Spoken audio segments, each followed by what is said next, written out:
lives here. It's true. And the place is beautiful.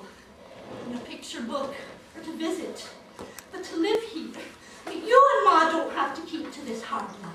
You're getting old. You could go to Ayr with Robert or Ellen, or to Glasgow with our hair. What magic keep you here? Oh, aye. Magic being told to change. Your memories. It's the memories. You remember my cat, Mr. Tompkins, what I had when I had my sight. Oh, Tompkins, he were a grand mooser and good company for a cat, but he never much cared to go out in the night. So one night when he went to messing, I went to find him, and I was screaming loud, Tompkins! Tompkins! When I spied strange nights out by the knoll there, and I went to see, and there were wee maids in gold and wee hunters in green, all of a size nae mair than money. And who should be in the midst of them but Mr. Tompkins, my cat?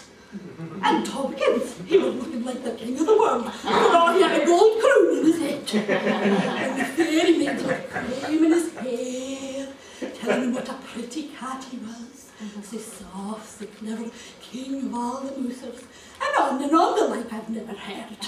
And Tompkins purring like a motor car.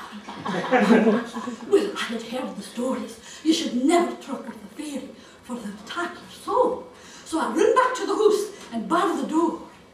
Tompkins, you came home 3 days later, very tired, and he were near the same cat since, laying about all the day, turning his nose up at good plain food, and he wouldn't have chased the mice any more. But every night he was off to the fairies nae doot, and one night he ne'er come home at all, for the fairies took him, wee soul and all. That's the story, every word true. Mother, you know that's not true. No wonder she lives in a fantasy. You fed it to her like sweet milk, while all I had was the truth, plain as oatmeal. Mother, I know those stories are not real, but that does not mean they're not true. You talk about wanting something more. Well, stories, imagination, make the world around you into something more. If you can't do that, no amount of things is ever going to be enough. Honestly, I can't talk to any of you people. Oh, there she goes. Always had a temper. Listen, there's a raven in that tree, laughing at us on our nonsense. Oh, no, I've offended the raven. It's off to the Morrison field. The Morrisons, no, they're a strange lot. Story is that Al Morrison, what was the grandfather of Al Morrison that's the Morrison today, got a wife what was a selkie, a woman that had changed from a seal. One of our sons, Robert, took a liking to catching in one of the Morrison girls, but I'm telling you, I mean, I'm a good charitable woman. I wouldn't turn in a mood in a hard way. But to marry into the seal kind in modern civilized times, well, better he should marry a Protestant.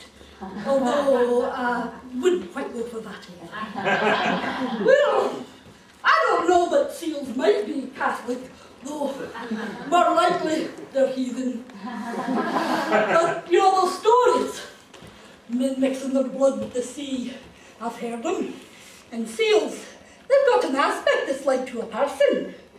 One time, I was in the boat taking a wee spin round, and I catched a movement in the water, and one dark head broke among the wave, then another and another, and soon the entire boat was surrounded with seal. They look at me, and I look at them. And then, as if on some signal, they all dived down too deep and disappeared. But I was left with a strange feeling, as if I'd had an honour. Past muster again. Here we are, at the garden. The fisherman's garden. The graveyard. When my cousins and I were children, we would laugh, chasing each other around the stones, playing hide and seek, as children do. It never occurred to us that over half those stones were just empty. The body had been lost at sea. The stone was just a remembrance. How many times had I heard, "Ne man nor boot were e'er found," that we were blissfully unaware. We thought the summers and the long grass, the idleness, would last forever.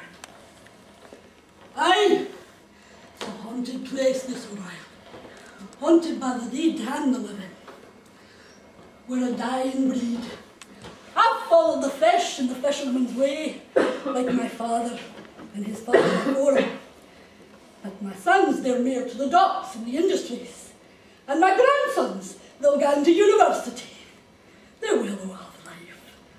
There's no more room for an honest man making his own way with his own hand owing to nobody. No more room.